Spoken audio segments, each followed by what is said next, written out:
Hey guys, welcome back to Two Girls and a Dog. In today's video, we're going to be making slime!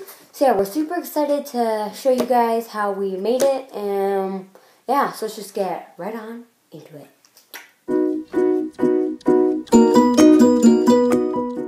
So the ingredients that you're going to need is some glue, foam beads, contact lens solution, lotion, and shaving cream. So the first thing you will need is some glue. You're also going to need some shaving cream. The shaving cream will make your slime nice and fluffy. You're also going to need some lotion. The lotion will make your slime nice and stretchy. Now for some contact lens solution. The contact lens solution is the activator, and it's going to help form your slime into a nice slime consistency.